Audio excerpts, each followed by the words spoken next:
Good morning to all. So on point YouTube ఛానల్కి స్వాగతం. నేను మీ వినయ్ కుమార్. ఈరోజైతే తంజావూరు పురుషోత్తం ట్రస్ట్ చైర్మన్ తంజావూరు పురుషోత్తం గారిని ఇంటర్వ్యూ చేయబోతున్నాం. ఆయన మాటలో ఈ ట్రస్ట్కి సంబంధించిన కొన్ని విషయాలు మనం తెలుసుకోబోతున్నాం. సో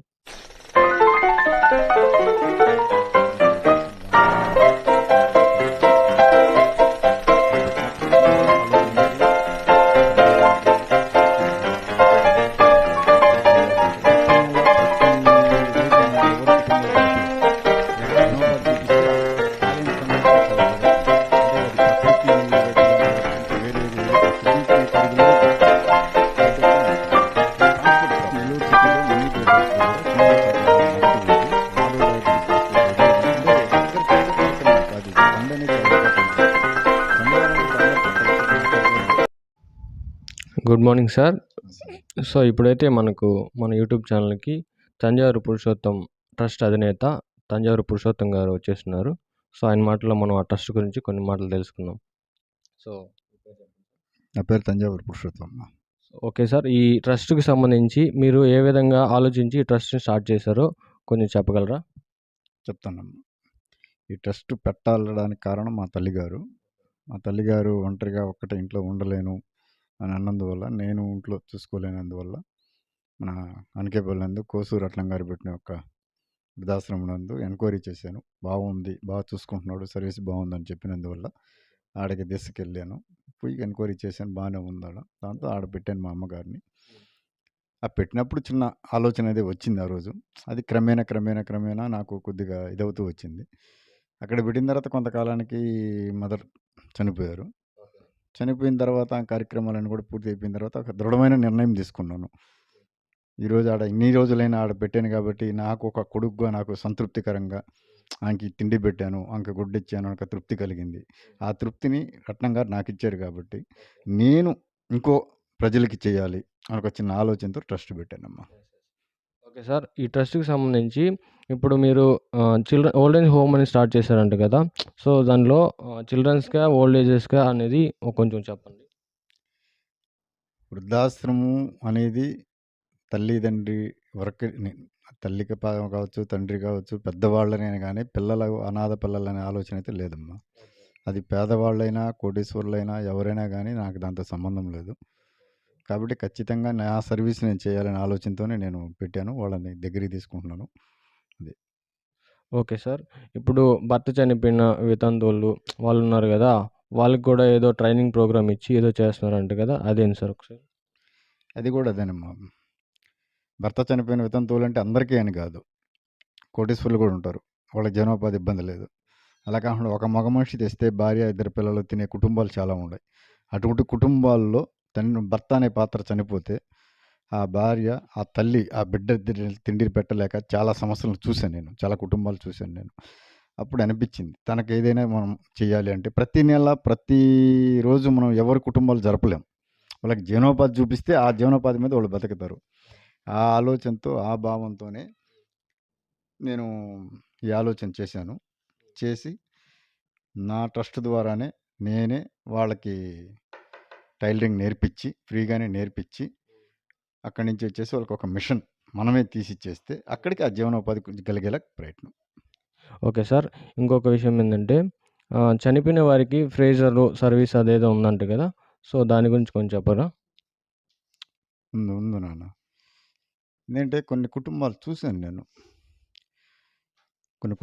చూశాను అన్నమాట. చూసినప్పుడు నాకు కొద్దిగా బాధ కలిగింది. ఎందుకంటే తల్లి చనిపోయి ఉంటుంది, కొడుకు ఏదో ఊర్లో పోయి ఏదో జాబ్ చేసుకుంటుంటాడు, రాలేని సందర్భాలు చాలా జరుగుతుండేది. అంటే అది ప్రకృతి వైఫల్యం కావచ్చు, ఇంకా వేరే ఏదైనా కావచ్చు. అలాంటివి జరిగినప్పుడు వాళ్ళు ఆ ఫ్రీజర్ కూడా లేక చాలా ఇబ్బందికరమైన వాతావరణంలో వాళ్ళు జీవిస్తున్నారు. అంటే ఆ వాతావరణం ఏంటంటే రెండో రోజు ఉంచలేరు. ఆడ బెడ్ వచ్చేటప్పుడు తల్లిని తీసేయాలి. ఆ బిడ్డ వచ్చి ఆ తల్లిని చూడలేను, చివరి గడియలు చూడలేకపోయినాడు, ఆ బిడ్డ బాధపడుతుంటాడు. కాబట్టి ఒకవేళ బిడ్డ చనిపోతే ఆ తల్లి బాధపడద్ది. కాబట్టి తల్లి బిడ్డ అనేది ఎవరైనా కానీ చివరి చూపు అనేది చాలా ఇంపార్టెంట్. ఆ చూపు చూడలేకపోతే జీవితాంతం ఆ బాధ ఉంటుంది. దానికోసంగా ఆలోచన కలిగి ఫ్రీజర్ అనేది పెట్టాను. ఆ ఫ్రీజర్ ఫ్రీ సర్వీసే చేస్తాను. అది పెయిడ్ సర్వీస్ అయితే కాదు. పెయిడ్ సర్వీస్ అయితే కాదు. Okay, thank you.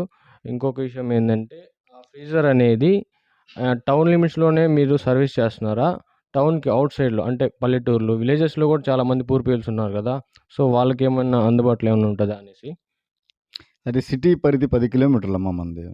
మన సిటీకి పరిధిలోనే పెడతాను దాన్ని. బయటైతే నేను పంపలేను. అంటే ట్రాన్స్‌పోర్ట్ ప్రాబ్లమ్ అవుద్ది. అది. Okay sir. ఇప్పుడు మిమ్మల్ని కాంటాక్ట్ అవ్వాలంటే ఆఫీస్ అడ్రెస్ ఎక్కడ? అది నా ఆఫీస్ నెల్లూరు సిటీలో మినీ బైపాస్ దగ్గర శ్రీనివాస అగ్రహారం మొదటి వీధి, మాధవ్ డయాబెటిస్ హాస్పిటల్ ఎదురుగానే నా ఆఫీసు. ఓకే. ఇప్పుడు ఈ ఈ అంటే ఈ ట్రస్ట్‌కి సంబంధించి మీ సొంత డబ్బులతోనే ఖర్చులు పెట్టి మీరు చేస్తున్నారా? లేదా మీ ఫ్రెండ్స్ సహాయం గాని, ఇట్లా హెల్పింగ్ ఏమైనా చేస్తున్నారా బయట నుంచి? చెప్పాను గదా! ఫస్ట్‌లోనే చెప్పాను మీకు.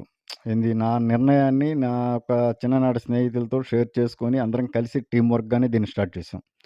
కాబట్టి ఈరోజు కూడా నువ్వు చెప్పినట్టు నా సంపాదన గావచ్చు, నా స్నేహితుల ఒక ఇది గావచ్చు, లేదు మన మౌత్ టాక్ పలాని వాళ్ళు పలాని ట్రస్ట్ ద్వారా పలానా సేవా కార్యక్రమాలు చేస్తున్నారు, పేదలకు చేస్తున్నారు, వితంతువులకు చేస్తున్నారు. ఇలా మౌత్ టాక్ మీద కూడా మన గురించి మంచి తెలుసుకొని వాళ్ళు కూడా వాలంటరీగా వస్తున్నారు. వచ్చి మన సర్వీస్ చూస్తున్నారు.